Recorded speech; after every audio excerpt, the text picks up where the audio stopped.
So today we're going to be talking about the ancient Persians. And when we talk about Persia and we talk about the Persian Empire, there's a couple of kind of important touchstones, some reference points that we should make here to kind of help you put this in context. Now, while ancient Persia and Persian stories and literature and history are important and well known, there are some ties to the Western world that probably put this into a little better perspective. Um, these are the same people, the same Persians that we're talking about that invaded Greece, that laid waste to the Parthenon and to the Acropolis. Um, these are the same groups of people that we're talking about that did battle with Alexander the Great. So we are talking about a very important, very powerful ancient group of individuals and a powerful empire from this part of the world during this period in history. To really get the bearings and understand the beginnings of this, we need to talk a little bit about where we left off, really, which was the ancient Babylonians. So we know that the Babylonians had risen to power and that Nebuchadnezzar had built this massive, beautiful, complex city, a world wonder, really, around Babylon. He had even created a wall around it and had said that basically because of this massive wall that they couldn't be threatened by evil, but it didn't matter. Cyrus of Persia captured the city in the 6th century, and that pretty much ended Babylonian power. Cyrus, in fact, may have come from the Elamites. You remember them. That's another group of people who invaded at an earlier date and attacked central areas within Mesopotamia.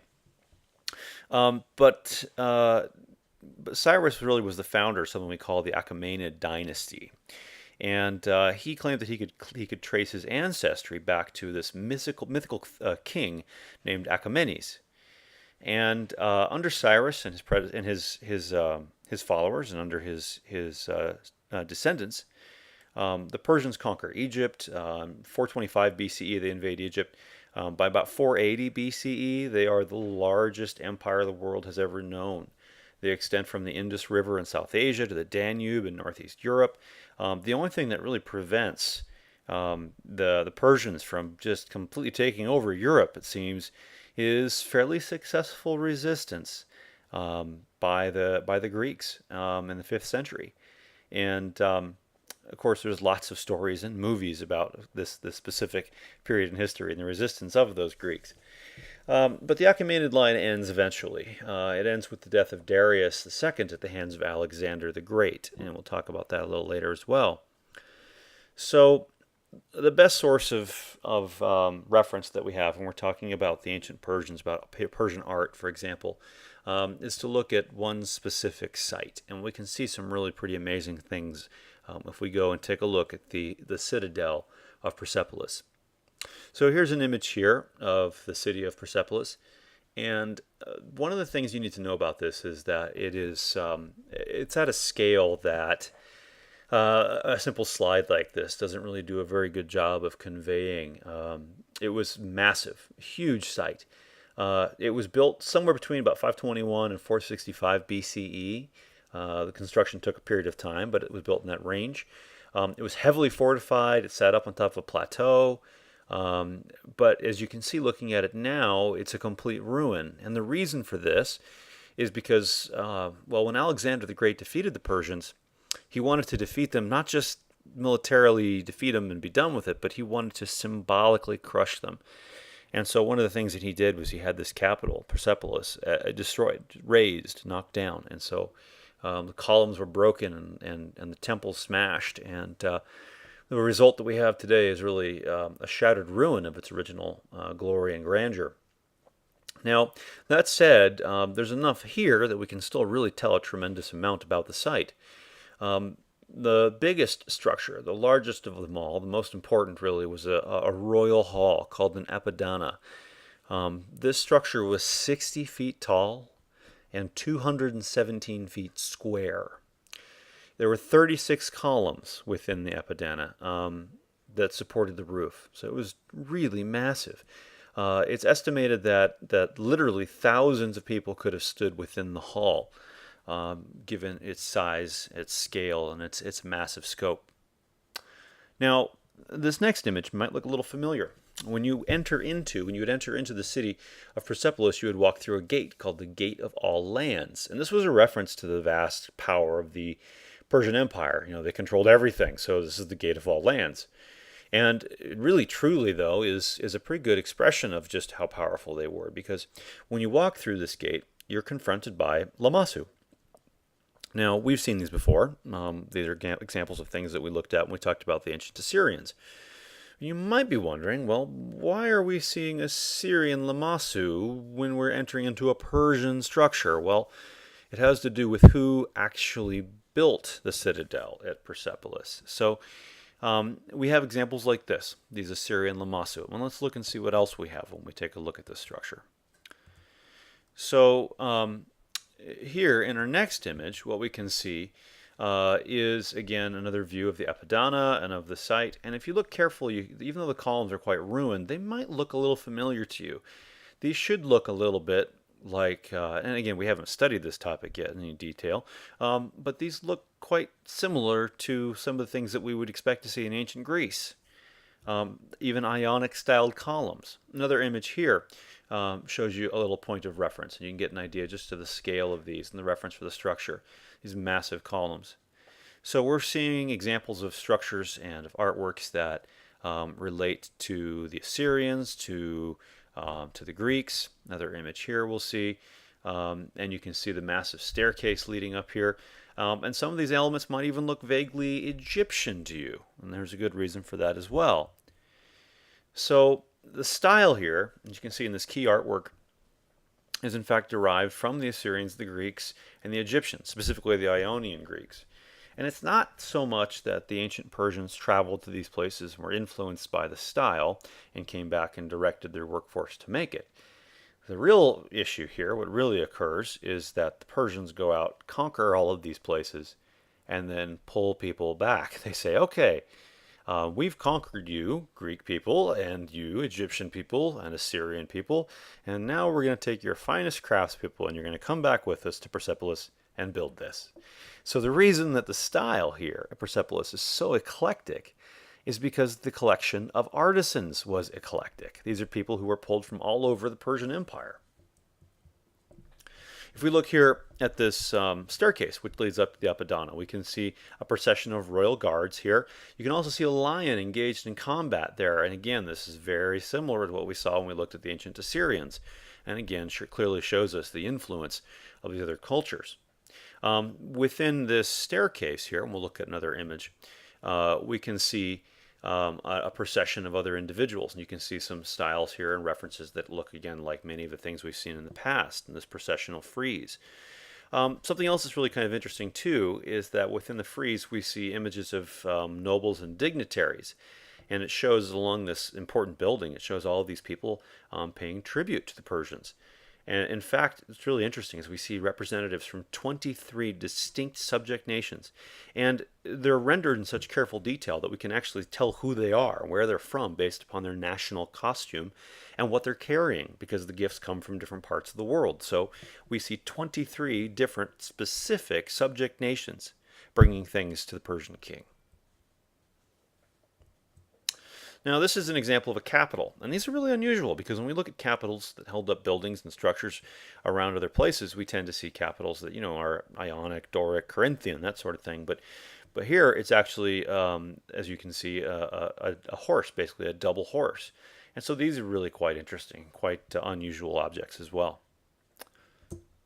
Now, in addition to some of the architectural examples we see at Persepolis, we do also see cases like this where we have some really beautiful and refined metalwork from the ancient Persians. So this is a vessel, a rhyton, a golden vessel, which would have been used probably for some sort of ceremonial purpose. And it's brazed together, different components that are joined together through a process of metalworking. We have a lion here, and lions were admired and feared in the Near East, and also often associated with kings. But this was created using a process called repoussé, which is the process of taking a piece of gold or other metal and working it generally from the back side, pounding into it and creating these textures and forms by working at it from the back. You can also work to the front and use a process called chasing, to kind of go through and refine the form. But more than likely, this was done in a couple pieces, which were then brazed together. So we alluded a little bit earlier in our discussion here about what's going to end up happening to the ancient Persians. And this really shouldn't come as a surprise given the history of the region and the volatile nature of politics within the ancient Near East.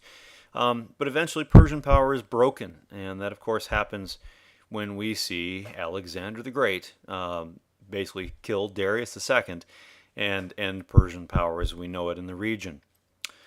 Now, after the fall of the Persians under Darius, once again, we see power essentially kind of fragment and fall apart in the region. But eventually, what's going to happen here in the 3rd century of the Common Era, we will see the rise of another new power. So looking here at this example, what we see is the palace of Shapur I. Now, the palace of Shapur I is quite a bit farther forward in history compared to the things we've been talking about already. You have to kind of keep in mind that what we're looking at here is an object that's contemporaneous with the late Roman Empire at this point already. So you're really talking about well into the future. And so architecturally speaking, in terms of complexity, this is well ahead of some of the things that we've seen from our earlier examples. But after the defeat of the Persians at the hands of the Greeks, it's some time before we really see the same kind of power coalescing in the region. But eventually, this group of people called the Sasanians rise to power in the 3rd century. And these guys, not unlike the Achaemenid Persians, tracing their line back to King Achaemenes, the Sasanians traced their lineage back to Sasan, who was a legendary figure, who, by the way, was supposed to be descended from those same Achaemenid kings. Now, this new empire was actually founded in 224 of the Common Era when a guy by the name of Artaxerxes defeated the Parthians. And actually this empire, unlike some of the earlier ones we've talked about, it really kind of lasted for some time. It lasted until about 400 years later. The Sasanians maintained power and control in the region until finally the rise of Islam. And then the Arabs drive the Sasanians out of Mesopotamia in the 7th century. So the son of Artaxerxes, who was Shapur I, created this huge palace. And you can see an important innovation of design. There's this large covered barrel vaulted structure. And this is a type of an object that we refer to as an Ewan. Now, Ewans are generally associated with Islamic architecture, and they were, in fact, adopted by and used in Islamic architecture. But you can see in this much earlier example here that this is where they come from. This is their earlier root. And so, again, this is clearly a ruin. It's been quite significantly demolished and has eroded over time. But you can still see some of these major architectural features that will eventually become significant elements when talking about Islamic structures. Another view here of the palace at Shapur I helped kind of give you somewhat of a slightly different perspective and a better idea of scale, just to reference how large this structure really is. So the Sasanians, like the Persians before them, in addition to architecture, are also known for some pretty exquisite examples of metalwork. And this is the head of a Sasanian king, possibly Shapur II. And this was created out of silver primarily with mercury gilding, and again also created using the repoussé technique, where it's hammered into shape from a single sheet of metal in this case, and then the details are all kind of pushed out from behind. So it's a very complex, time-consuming process that requires some real expertise with the material.